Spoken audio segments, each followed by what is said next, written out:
안녕하세요. 저는 30대 중반에 이혼하고 혼자 5살 아들을 키우는 싱글 대디예요. 7년 결혼 생활에 종지부를 찍은 건 벌써 2년 전이네요. 20대 중반에 패기 넘치던 시절, 캠퍼스 퀸이라 불리던 아내 수진에게 홀딱 반해 결혼했습니다만 결국 남은 건 텅 빈 집과 닳아버린 마음뿐이에요. 수진.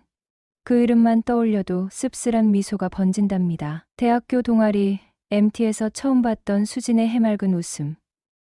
쏟아지는 햇살 아래 반짝이던 금빛 머리카락. 그때는 정말이지 세상 전부를 다 가진 기분이었죠. 연애는 달콤했어요. 풋풋한 캠퍼스 커플, 손잡고 도서관 앞에서 몰래 뽀뽀하고 텅 빈 강의실에서 미래를 속삭이던 그때, 수지는 늘 활기 넘치고 긍정적이었어요. 새로운 옷, 새로운 화장품, 새로운 맛집, 늘 새로운 것을 갈망하는 여자였죠. 저는 그런 수진의 생기 발랄함에 넋을 잃었던 것 같습니다. 결혼? 글쎄요. 그때는 사랑 하나면 모든 게 다 해결될 줄 알았으니까요. 지금 생각하면 참 순진했네요. 아니, 어쩌면 철이 없었던 건가요? 결혼 초반 2년은 뭐 나쁘지 않았습니다. 새로운 가정을 꾸리는 설렘, 알콩달콩한 신혼생활, 깨볶는 냄새가 진동한다는 말. 그게 딱 우리 부부를 두고 하는 말 같았어요. 하지만 시간이 지나면서 서서히 수진의 본 모습이 드러나기 시작하더군요. 연애 시절의 그 발랄함은 글쎄 점점 게으름과 무책임함으로 변질되는 느낌이었어요. 집안일은 뒷전, 밥은 거의 시켜 먹거나 외식, 빨래는 쌓일 대로 쌓여서 발 디딜 틈이 없을 정도였습니다. 퇴근하고 집에 돌아오면 엉망진창이 된 집안 꼴에 한숨부터 나왔습니다. 처음엔 신혼초니까 아직 적응 중이겠지 싶어서 제가 더 부지런히 움직였습니다. 청소도 제가 도맡아 하고 빨래도 제가 하고 밥도 웬만하면 제가 차렸어요. 하지만 시간이 흘러도 상황은 변하지 않더군요. 수지는 집안일에 아예 손 하나 까딱 안 하려고 했습니다. 오히려 그런 저를 답답해하는 눈치였죠. 남자들은 원래 그런 거 싫어하지 않아? 되려 저한테 핀잔을 줄 때도 있었어요. 싸움. 당연히 잦아졌죠. 처음엔 말다툼, 나중엔 냉전. 저는 수진이한테 제발 집안일 좀 도와달라고, 최소한 자기 밥그릇 정도는 설거지통에 넣어달라고 부탁했지만 쇠귀에 경일 끼었어요. 피곤해. 원래 살림은 내 체질 아니야. 나는 커리어 우먼이지. 가정주부가 아니잖아.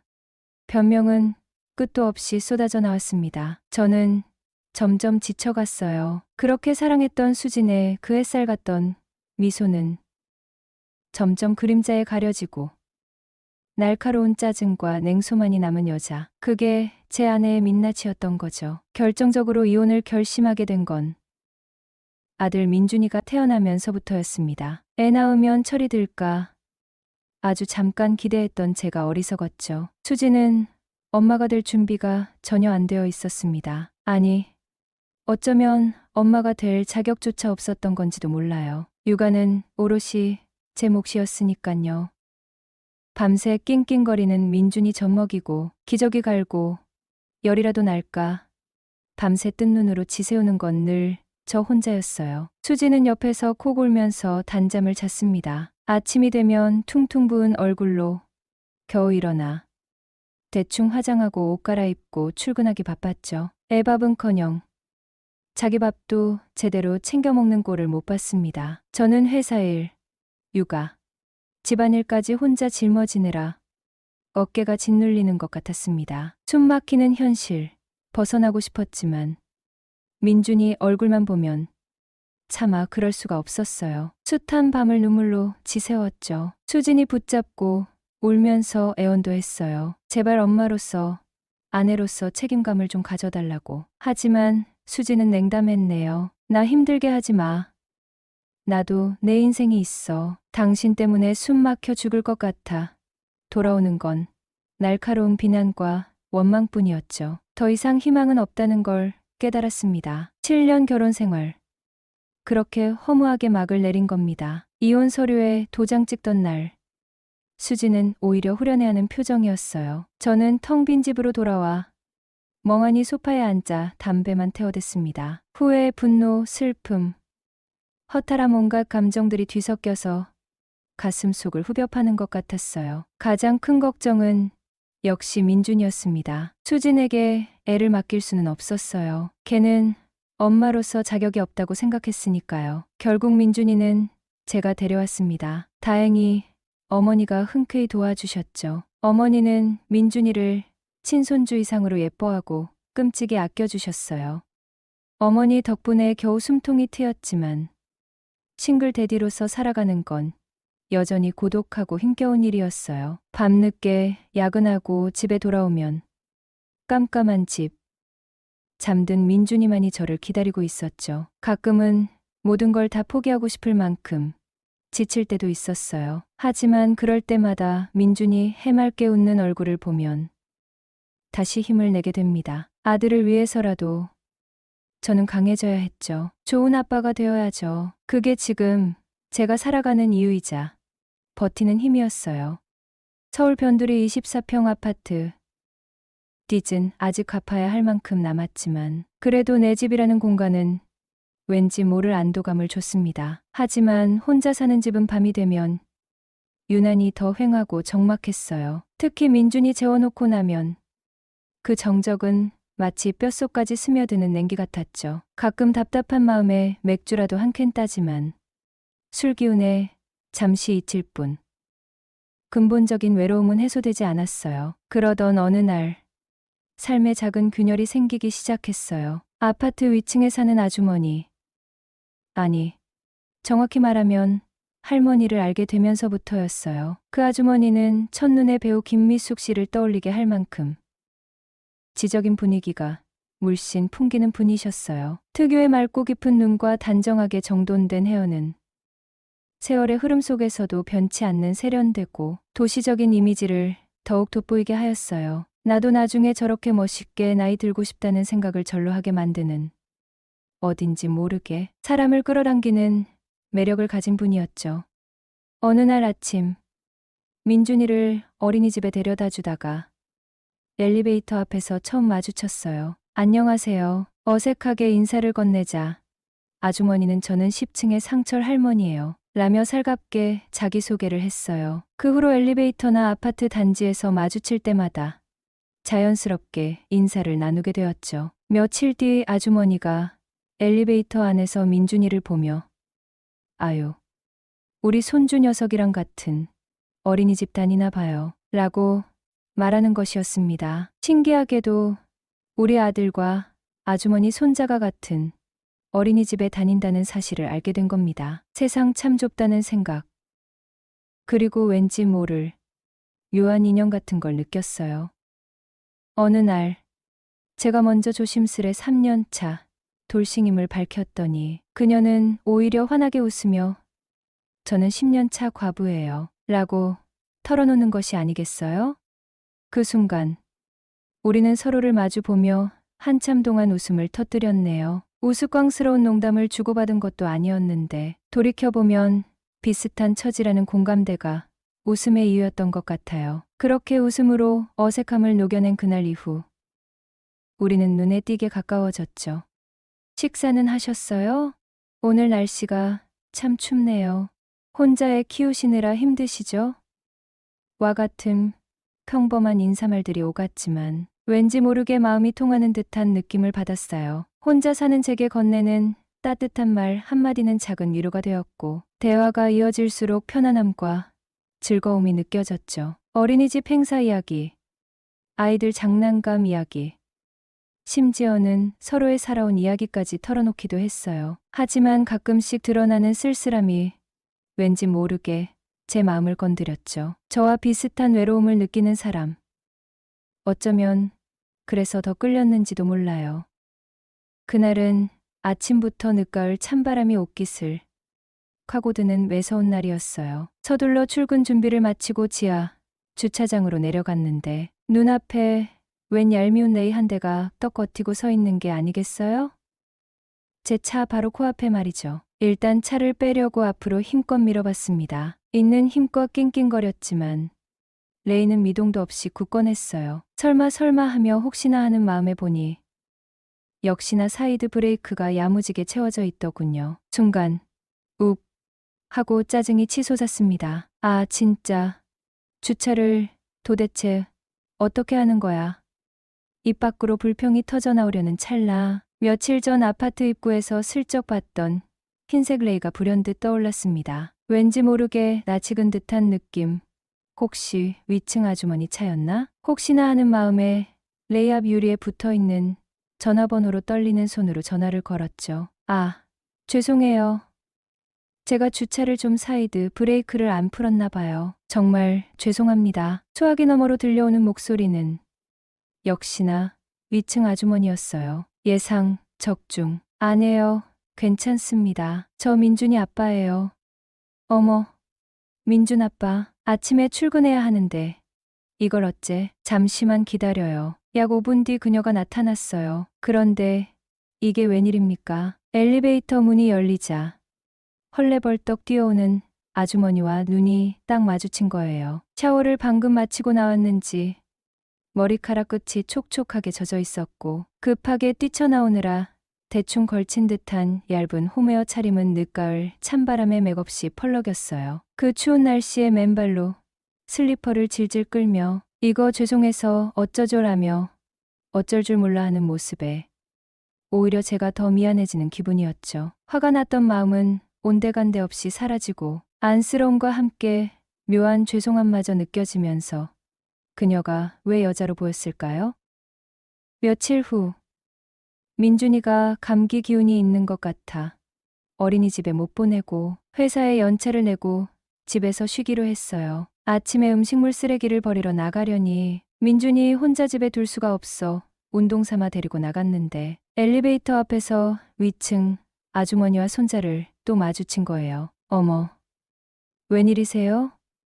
오늘 눈썰 매장 가는 날 아니었어요? 아, 민준이가 감기에 걸려서요. 아이고, 어쩌나. 우리 손주 녀석도 어제부터 콧물이 줄줄 흐르는 게 감기 기운이 있는 것 같아서 안 보냈어요. 민준이와 아주머니 손자는 금세 로봇 이야기를 하며 쫑알거리기 시작했네요. 아이들의 해맑은 웃음소리를 듣고 있자니 저도 모르게 입가에 미소가 번졌어요. 그러자 아주머니가 뜻밖의 제안을 하더군요. 혹시 괜찮으시면 저희 집에서 애들이랑 같이 놀까요? 저도 집에 혼자 심심했는데 나쁠 건 없었습니다. 어차피 집에서 혼자 TV나 보며 뒹굴 거였고 애들끼리 놀면 심심하지 않을 테니까요. 그렇게 얼떨결에 아주머니 집에 가게 되었죠. 아주머니 집은 우리 집과 똑같은 구조였지만 왠지 모르게 더 따뜻하고 아늑한 느낌이었어요. 햇살이 잘 드는 거실에는 아이들 장난감이 여기저기 널려 있었고 은은한 꽃향기가 기분 좋게 코끝을 간지렸습니다. 혼자 사는 제 집과는 전혀 다른 분위기.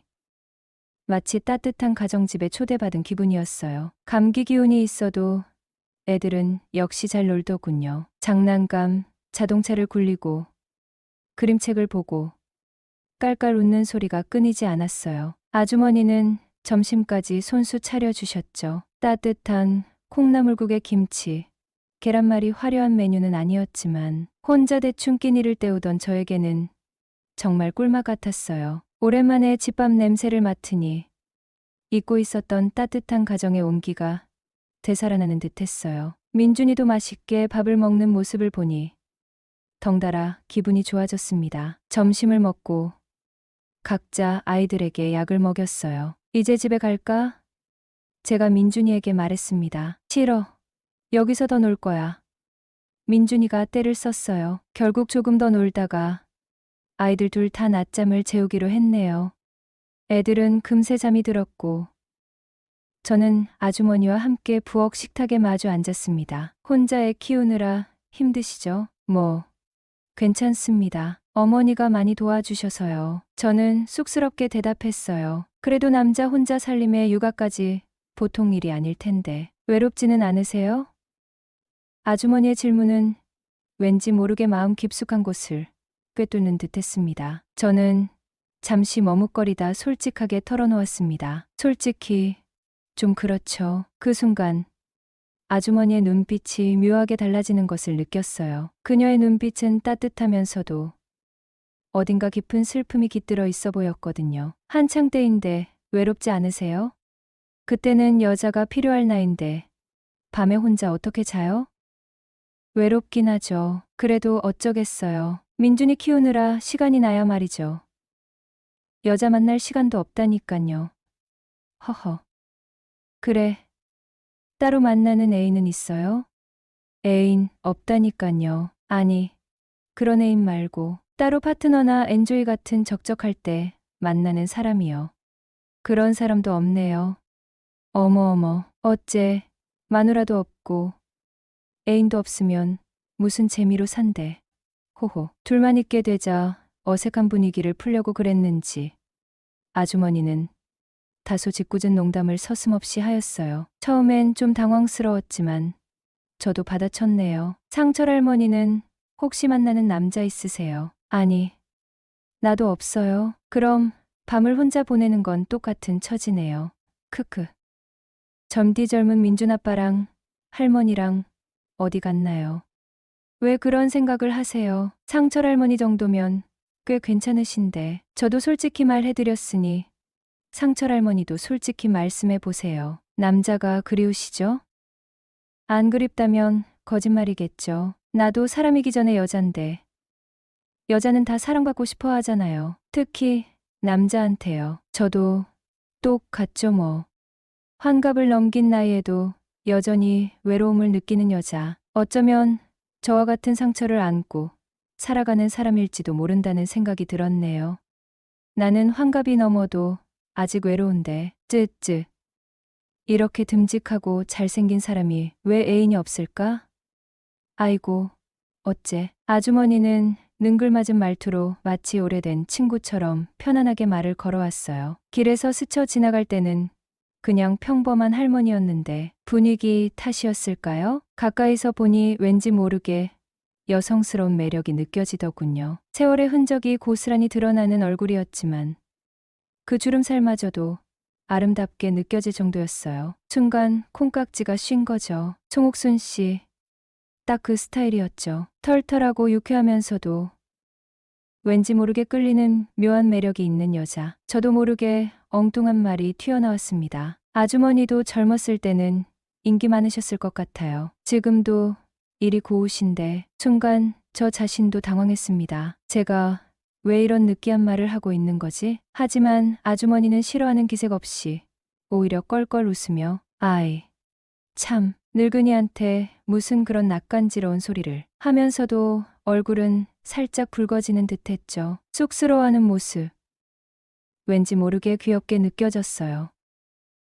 아주머니는 웃으며 사과를 깎아주겠다며 주방으로 향했습니다. 저는 멍하니 식탁에 앉아 아주머니의 뒷모습을 바라봤네요. 분명 할머니인데 왜 이렇게 가슴이 두근거리는 걸까요? 아주머니가 깎은 사과를 식탁에 내려놓는 순간 그녀와 눈이 마주쳤어요. 정적이 흘렀습니다. 민준 아빠, 혹시 많이 외롭거나 하면 언제든지 연락해요. 술친구가 되었던 말동무가 되었던 제가 도울게요. 저는 얼굴이 화끈거리는 것을 느꼈어요. 심장이 쿵쾅거렸네요. 왜냐하면 하지 말아야 할 상상을 하고 말았거든요. 멈출 수 없을 만큼 강렬한 욕망. 낯선 여자에게 느끼는 야릇한 설렘. 오랜만에 느껴보는 감정이라 더 당황스러웠습니다. 둘 중 아무나 들이대면 뭔 일이 생길 것만 같았죠. 이런저런 상황 때문에 둘 다 꾹 참고 있는 느낌이랄까. 아무튼 저는 잊고 지냈던 젊은 날의 혈기가 다시 끓어오르는 것 같았어요. 커피라도 한 잔 더 드릴까요? 아주머니가 어색함을 깨려는 듯 물었습니다. 목소리가 살짝 떨리는 것 같기도 했어요. 아, 네, 감사합니다. 아주머니가 커피를 타는 동안 저는 멍하니 식탁만 바라봤습니다. 손끝이 저릿저릿하고 온몸에 미세한 전류가 흐르는 듯 했어요. 방금 전 외로울 때 연락하라는 그 말. 억눌렸던 욕망이 본물처럼 터져 나온 것 같았습니다. 저는 이 여자를 원하고 있었습니다. 저보다 훨씬 나이가 많은, 게다가 아파트 위층에 사는 할머니를. 이 상황 자체가 비현실적으로 느껴졌지만 묘하게 거부할 수 없는 끌림이 있었어요. 아주머니가 커피를 내밀었습니다. 저는 엉겁결에 커피잔을 받아들었습니다. 따뜻한 커피잔이 손에 닿는 순간 아주머니의 손가락이 제 손등을 스치는 것을 느꼈죠. 순간 온몸에 소름이 쫙 돋았어요.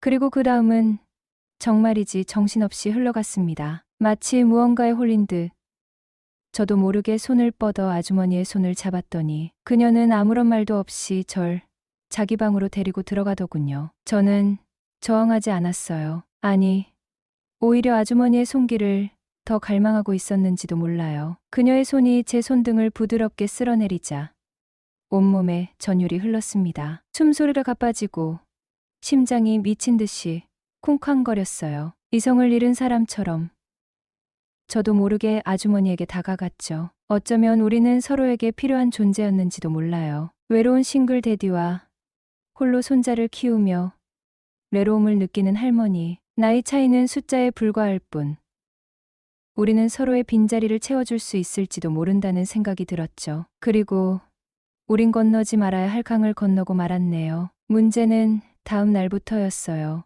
원나잇 같은 경우는 한번 보고 말 사이였지만 위층 아주머니는 앞으로 계속 마주쳐야 할 이웃이었으니까요. 더군다나 우리 아들과 그 집 손자는 함께 자라날 아이들이고 드라마처럼 아주머니와 가정을 꾸릴 것도 아니고 이건 그냥 미친 짓이었죠. 하지만 이미 돌이킬 수 없다는 것을 알았습니다. 상상 이상으로 좋았던 거예요. 마치 빠져나올 수 없는 덫에 걸린 기분이었네요.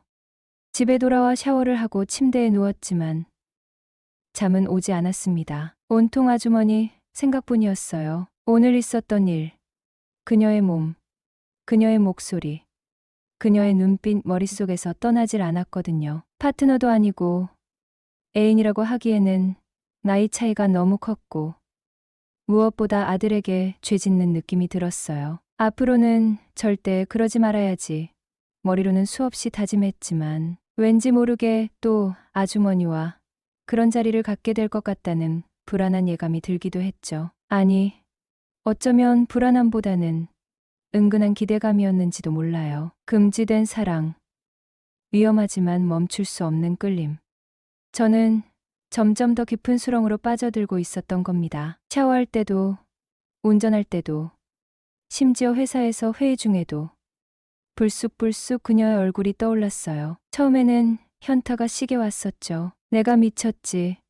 60 넘은 할머니랑 그것도 아파트 위층 여자랑. 스스로를 자책하고 후회했지만 시간이 지날수록 묘하게 그녀가 보고 싶어지는 거예요. 그녀 매력에 푹 빠진 걸까. 아무튼 그녀의 따뜻한 손길과 능숙함을 잊으려고 애쓸수록 오히려 더 선명하게 떠올랐어요. 하지만 이성적으로 생각하면 이건 정말 미친 짓이잖아요. 괜히 섣불리 연락했다가 발목이라도 잡히면 큰일 날 수도 있고 무엇보다 아들 민준이에게 부끄러운 아빠가 될 수는 없잖아요. 그래서 꾹 참았죠. 애써 그녀 생각을 떨쳐내려고 일에 몰두하고 술도 좀 더 마시고 억지로 잠을 청하기도 했습니다. 하지만 소용없었어요. 밤이 되면 어김없이 그녀의 잔상이 떠올라 잠 못 이루는 밤이 계속되었죠. 그러던 주말 저녁 핸드폰이 울렸습니다. 발신 번호를 확인하니 바로 상철 할머니였죠. 심장이 쿵 하고 내려앉는 기분이었어요. 떨리는 손으로 전화를 받았습니다. 저녁 식사는 하셨어요? 아직요. 혹시 시간 괜찮으시면 저희 집에서 맥주라도 한잔 하실래요?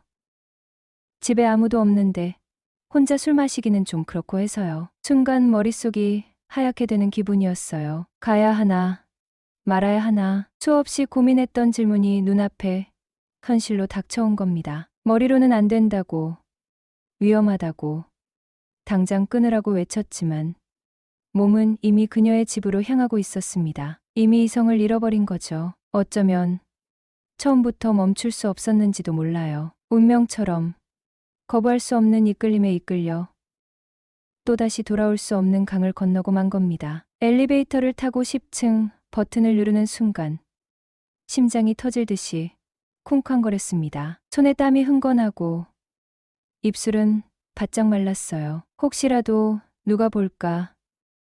괜히 주변을 두리번거리기도 했죠. 드디어 10층에 도착하고 엘리베이터 문이 열렸어요. 복도 끝.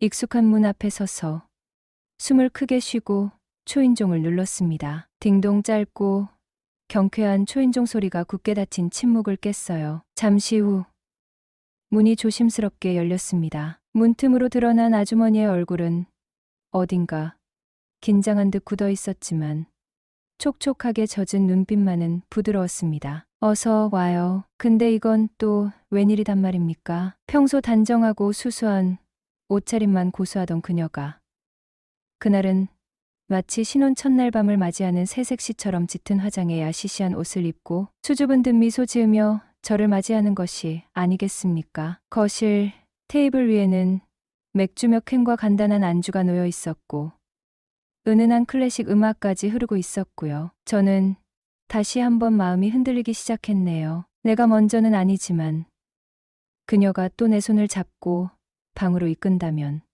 과연 싫어요. 라고 단호하게 말할 수 있을까? 자신할 수 없었습니다. 별건 없지만 같이 드실래요? 네.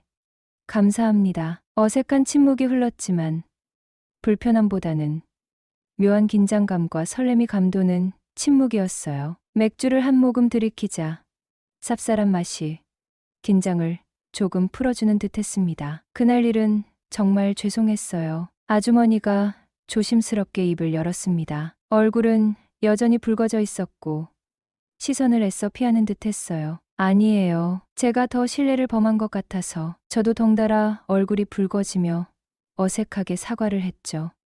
아니에요. 오히려 고마웠어요. 아주머니의 예상 밖의 대답에 저는 놀라서 그녀를 바라봤습니다. 아주머니는 여전히 시선을 피했지만 뺨은 더욱 굵어져 있었어요. 고맙다니요? 저는 되물었습니다. 도대체 뭐가 고맙다는 건지 이해할 수 없었으니까요. 아주머니는 잠시 머뭇거리다 용기를 내듯 천천히 입을 열었습니다. 솔직히 저도 여자잖아요. 환갑이 넘었어도 외롭지 않다면 거짓말이죠. 남편은 오래전에 먼저 갔고 자식들은 다 컸고 혼자 손주 보는 게 낙이긴 하지만 가끔씩 텅 빈 집에 혼자 남겨질 때면 정말이지 캄캄한 터널 속에 갇힌 기분이 들 때가 있어요. 아주머니의 솔직한 고백에 가슴이 뭉클해지는 것을 느꼈습니다. 환갑이 넘은 나이에도 여전히 외로움을 느끼는 여자. 남편을 잃고 혼자 짊어져야 했던 삶의 무게. 저와는 비교할 수 없을 만큼 깊고 무거운 외로움일 거라는 생각이 들었습니다. 저 역시 이혼 후 혼자 느끼는 고독감에 짓눌려 왔으니까.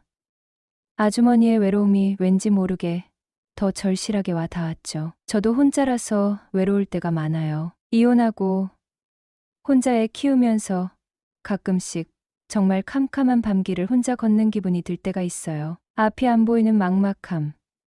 텅 빈 집에서 느껴지는 적막감 술 없이는 잠들기 힘들 때도 많고요. 우리는 서로의 눈을 마주봤습니다. 서로의 눈빛 속에서 같은 외로움, 같은 상처, 같은 갈망을 읽을 수 있었죠. 나이 차이는 컸지만 우리는 같은 감정을 공유하고 있었던 겁니다. 어쩌면 우리는 서로의 외로움을 달래줄 수 있는 존재인지도 모른다는 희미한 희망이 싹트기 시작했습니다. 힘드셨겠어요. 아주머니의 따뜻한 위로 한마디에 굳게 닫혀있던 마음의 빗장이 스르륵 풀리는 듯했습니다. 사실 그날 이후로 밤새 잠을 설쳤어요.